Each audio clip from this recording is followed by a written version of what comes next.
This podcast is general in nature and hasn't taken your circumstances into account. It's important you consider your personal circumstances and speak to a financial advisor before deciding what's right for you. Any general tax information provided is provided as a guide only.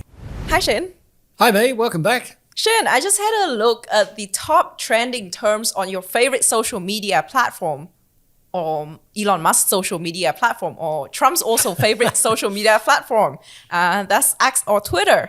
And out of the top 30 trending terms in Australia, 10 of them are all related to politics in Australia.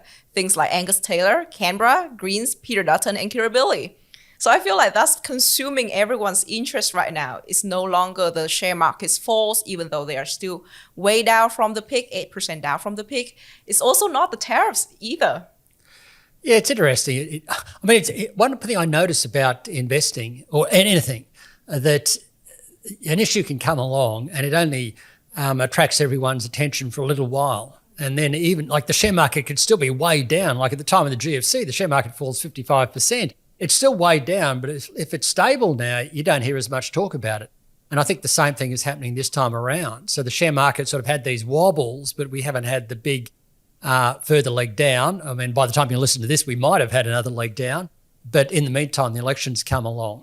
And of course, lots of talk about both sides of politics, where a Prime Minister might live, Sydney Harbour or not. I must admit, I'm looking out over Sydney Harbour at the moment, and it's certainly a beautiful place to look at. But there's lots of other nice places in Australia. So you could argue we're well and truly into election mode.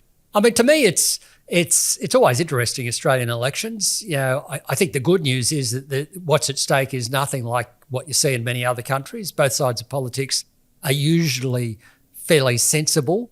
The disappointment I have is that we seem to just be coming up with what a political expert told me last week, it's called Band-Aid solutions. Lots of things, stick a bit on here for housing, or maybe get some money from your super for housing, or government can come in and buy part of the house with you. Similar stories right across the board. We're not seeing a lot of measures to fundamentally address Australia's problems regarding the cost of living, the slide in living standards we've seen over the last few years and so on. So that's a bit of a disappointment. By the same token, I guess you could say, well, it's not the time for politicians to bring those things up because they're not politically popular. So that's why we end up with these Band-Aid solutions and often debate about trivia. I think it's no doubt that politicians really focus on the cost of living measures at the moment, because according to multiple surveys, that continues to be the top dominating concerns for every single voter out there in Australia. And we've seen this across different countries throughout the past 2 years as well. You usually see a change in government in most Western countries, and that is mainly because people are worried about the level of prices that have increased 20% over the last few years. People are not so concerned about the still pretty low unemployment rate at the moment. That has been a strong point in Australia and abroad, but people are way more concerned about the level of prices. So in the budget last week, you did see a lot of these Band-Aid solutions targeted at the cost of living issues. Things like the extension of the electricity bill rebates, which basically will keep headline inflation rate in Australia within smack bang in the middle of the target band throughout the end of this year. You also see the coalition coming out with things like a proposal to cut the fuel excise, or a temporary cut to that over the next year, also really targeted at the short-term cost of living issues rather than the long-term fixes to low productivity, which I think is a more sustainable way to target this issue of inflation in Australia. Yeah, they're short-term fixes. They may help for a little period, but then you get to the end of the subsidy or whatever it is, or the rebate, and then you've got to make a decision about what to do it again. And we've now got a situation in Australia, if you didn't extend those electricity rebates, then an average Australian household would see something like a 25% rise in the electricity price just to get back to the non-subsidised level. And that, of course, then creates a big political issue. Same with petrol. You knock 25 cents off. People are happy for a while, but then what do you do when you get to the end of the period? Do you let the price go back up again, as occurred in 2023? And then you've got issues around, well, we're missing out on $6 or $7 billion use of revenue, which was meant for the maintenance and upgrade to roads. So there's all sorts of issues around these things, but they don't really fix the underlying problem, which has been a stagnation in living standards in Australia over the last, 8 years or so. And behind that has been this weakness in productivity. The trouble with talking about productivity is that it's just so deadly boring. When you say to anybody, oh, well, we need to deregulate product markets or deregulate the labour market, or we need some competition reforms or tax reforms, people's eyes glaze over and you don't get much cut through. Mind you, if I think back 40 odd years ago, you could argue that Hawke and Keating were quite good at explaining the need for these things, but we don't seem to have those sensible conversations anymore. Or John Howard explaining the benefits of the GST. And then ultimately that's what we got. But politicians seem to have less patience to do those sort of things these days. I think a good way to bring productivity closer to the layman is probably through the housing market. So today I just looked at the data of how much time it takes to build a home in Australia. For example, to build an apartment project, the building time from approval to commencement has blown out to almost 3 years.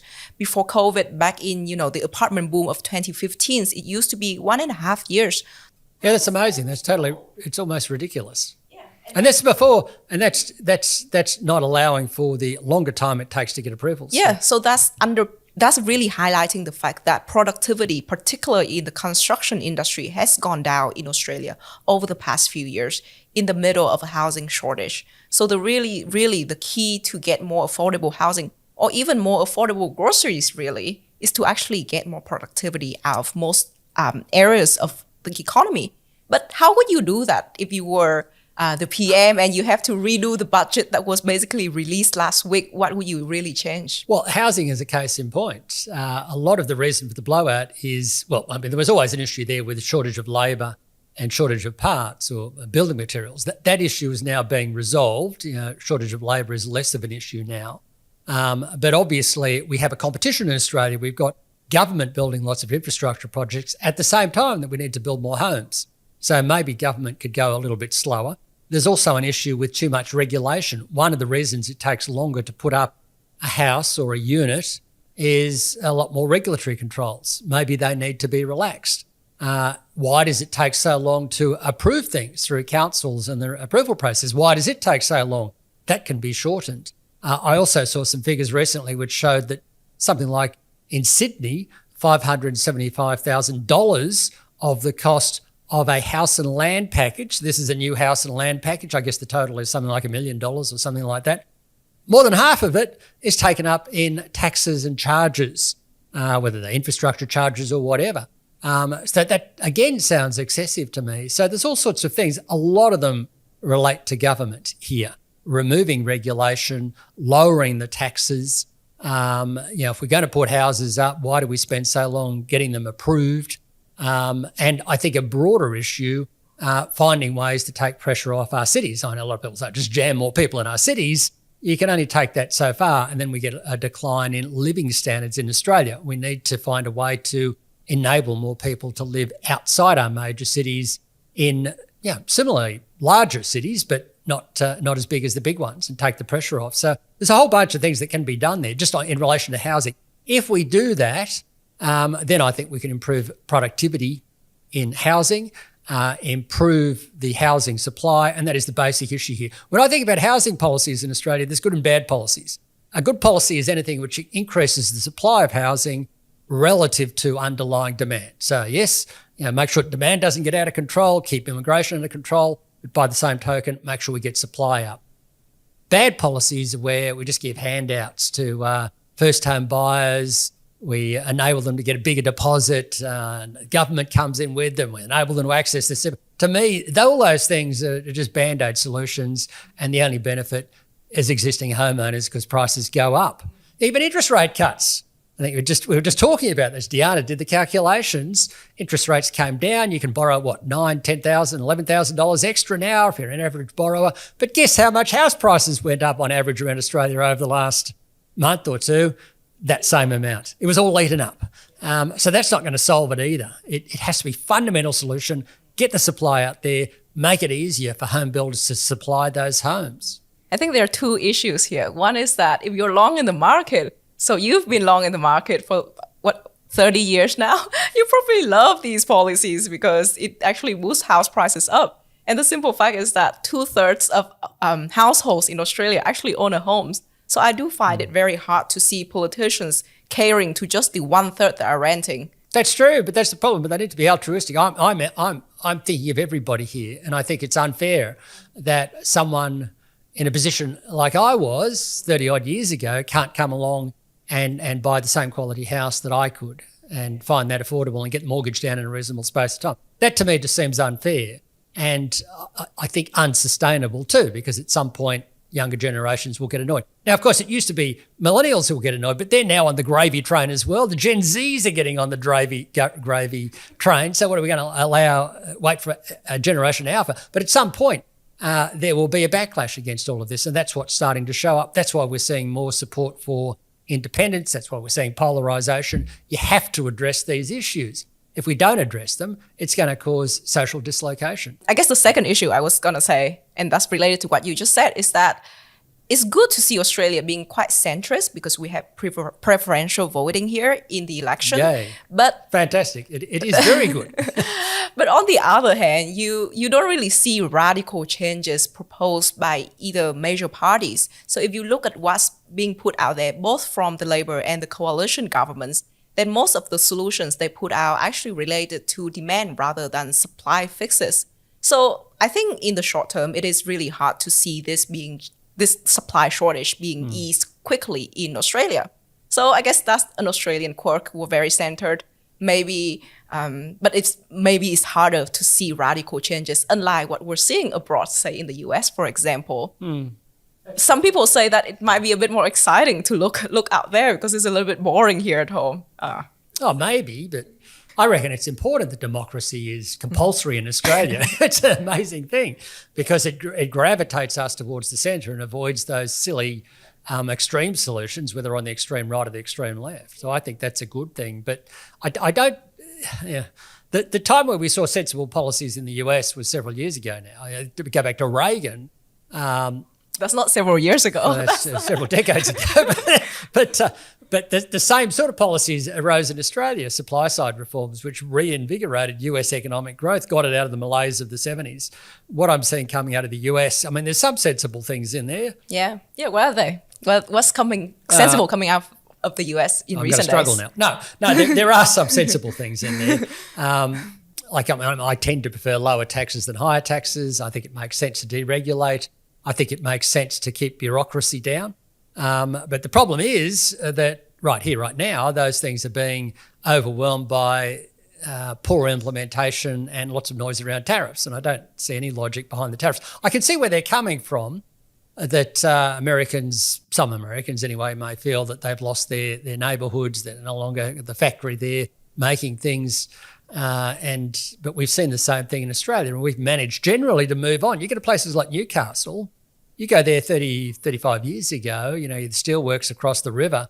It was, like Pittsburgh or somewhere. It didn't look so flash. Now you look at it, it looks really nice. I was in Geelong over the Christmas holidays. Looks like a really nice place. A lot of these centres have moved on. I'm not saying there weren't adjustment problems, that there were. But I think trying to go back to the past where we were big manufacturing countries is not ideal. Manufacturing has become commoditised. If Mexico and China and lots of other countries can produce these things more cheaply and develop in the process, then that's a good thing. And when you ask Americans what do they want to do in life when they're kids, no one says, I want to work on a production line. Yeah. No one says that. Yeah, no one wants to be a factory worker. No one wants to be a factory worker. I'm not saying there's anything wrong with being a factory worker, but that's not what people dream of doing. They want to do lots of other things. And I think trying to go back to that, trying to go back to the days of Happy Days or Laverne and Shirley, these were TV shows in the 1970s, which were retro. America often goes through retro periods when they have tough times like the 70s, that dream of the 1950s. The only thing they seem to be stuck in the past. Now they're dreaming of the 1950s again, but I don't think it's possible to go back to that. And the problem with the tariffs is that you get this perverse effect. Many business people will simply say, if you're a car maker, do I relocate all our car factories from Mexico where cost of production is 80% less or 70% less? If I bring all the production back, what if the tariffs change again? Because you never know what Trump will do or what a new administration will do. In any case, you could argue, well, 25% tariff still makes it more economic to build the stuff in Mexico. So Trump won't get what he wants anyway. And in the meantime, the American consumer just pays much higher prices for these things, which I think is why you've seen consumer and business confidence go down in the US. The unfortunate thing is that the tariff story probably has a little bit further to go before it unwinds. As you said, we've got this share market correction. Markets have come off, I think most recent numbers, as we're talking, is about 8% or so. Low point was around 10%. Obviously, that didn't upset Donald Trump. But I do think that if it's 15% plus or 20% like we saw back in 2018, then he's more likely to respond and pull back a little bit. Then you get some negotiation and maybe this starts to settle down and markets will become a bit calmer. Again, two things with this. I think one is that I do think that Trump, not just Trump, but also his cabinet, his administration this time around, they generally do believe in tariffs. If you go back to what they said back in the 80s and 90s, they've always said that tariffs is the most beautiful word in the dictionary. So like love or something, better than love. Yeah, so I do think we're definitely going to see tariffs being raised to the highest level since the 1940s in one way or another. Maybe it's not going to be 20% like he threatened last week, but it will probably settle somewhere between 10 and 20%. Yeah, through it when all does these seem like stuff there's going to be a degree of permanence. Hopefully not. It doesn't settle at Smoot-Hawley levels, which was the 1930s levels. But time will tell where it ultimately settles at. And I guess the second thing is it does feel like this time Trump seems to see the bond yield rather than the share market as his barometer of success, because he's been trying to bring down bond yield a little bit.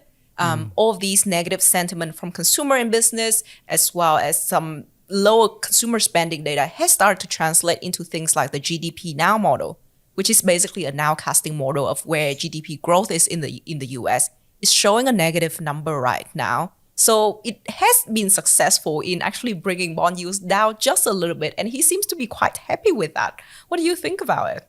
Well, there's all sorts of theories around this, and this is the one that there's some sense in what he's doing. It's quite possible they might be trying to bring on a recession in America to get the Fed to lower interest rates. That could be part of the plan. It's also worth noting that Ronald Reagan, when he first came along in 1981, America went into a recession. It was the second recession in a couple of years, and then of course that was Volcker at the Fed raising interest rates to squeeze inflation out of the system. And then, of course, the economy began to sparkle, in Reagan's words, and the rest is history. So it may be that they're just trying to get the pain over with earlier, that it's a detox and that sort of thing. So it's quite conceivable that's the case. But still, it does seem as if they want to bring some production back to the US. They do seriously talk about raising lots of money from tariffs to pay for tax cuts, whereas that seems inconsistent because if you want to raise lots of money from tariffs, you've got to put them up a long way. But then eventually you get to a point where no one imports into the US and there's no tariff revenue because there's no imports. So there's a limit to this. So there's all sorts of inconsistencies around. This is my trouble I have with Trump, is that there's elements of truth in there, but there's so many inconsistencies and so much noise around it that you don't quite know what it's going to be. Whereas with Reagan, there was a consistent philosophy. It was a free market philosophy, partly based around Milton Friedman and those sorts of thoughts at the time. And at least there's a consistency to it, whether you like it or not. And I think markets are having trouble trying to grapple with all of this. But history tells us that eventually markets will settle on something, work it all out. It won't be the end of the world. We've seen this happen multiple occasions. The pullback we've seen so far is a non-event in the great scheme of things historically. I know the media tell us $42 billion wiped off the share market in one day, but of course they never tell us about the $300 billion or whatever it is put in over the space of a year. But history tells us that we go through these rough patches. Markets don't know quite what's going to happen. Uncertainty is high, and then eventually get a recovery and we move on, which is basically the reason why, we need to have faith in shares as a long-term driver of growth in our portfolios because they do provide higher returns than other asset classes, along with property, of course. But B, you really need to take a long-term approach because trying to time all of this is going to be very, very difficult. So you've got to make sure you look through all the noise and focus on the longer term. Yeah, I think Betson is not wrong when he says there might be some pain before the gain. So if you are invested in shares, you are actually being compensated for looking through the pain, for going through these patches of volatility before you get the gains, which is basically what we're thinking throughout this year. We continue to see medium-term positive growth in shares in both Australia and the US. It probably turns out okay. It's just you have to go through a rough patch to get there. And it's unclear as to what the end point finally will be. I know there are darker views around this, geopolitical turbulence, wars and so on, but I don't think that's what Trump is aiming at here ultimately. But we just do have to allow that it's probably going to be volatile for a little while yet. But if you think about it in a broader sense, we heard from our central bank, the Reserve Bank this week, that they think there's plenty of scope to respond if there is a big hit to growth, say, from the tariffs. We do have interest rates of 4.1%. Going into the pandemic, they were down around 1%. So a lot more scope there. We have seen in Australia, and you looked at the numbers last week, inflation continuing to trend down, which is a good sign. And likewise in America, their rates are still around our rates. So I think they've got 4.25 to 4.5. There's still scope there to cut rates further. And elsewhere in the world, Europe's still seeing lower inflation numbers, overnight, 2.4% on the core rate. UK, similar story, Canada, all in a position, I think, to continue cutting interest rates, albeit it's not going to be in a straight line. But the point is that if you go into a weaker growth environment on the back of these tariffs, that these central banks, including the RBA, have scope to cut rates, which provides some relief. To be honest, I think Australia is kind of in a Goldilocks position here because we've had inflation within the target band for 7 months in a row. That's more than half a year. Trimmed mean inflation, or the long-term underlying measures of inflation, is going to be back in the target band. According to our forecast, it will come out next month. A lot of other economic data in Australia have started to turn up in recent months as well. You start to see a very slow recovery, but a bit of a recovery versus the trough in consumer spending and retail sales.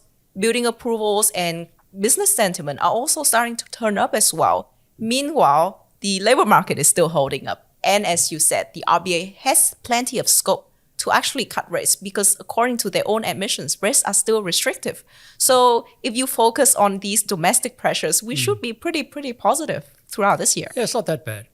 If I was going to be anywhere in the world, there's lots of nice countries, and of course we're all biased, but compared to the major ones we focus on all the time, I think I'd much rather be here in Australia. It's in a reasonably good position in the great scheme of things, even though it would be nice if our politicians did some more productivity-enhancing reforms, but I guess we can't ask for too much. So anyway, I think that's it. All the best. Thanks, me. Thanks, Jen. For more info on Shane and Diana's podcasts and reports, head to the Insights Hub at amp.com.au.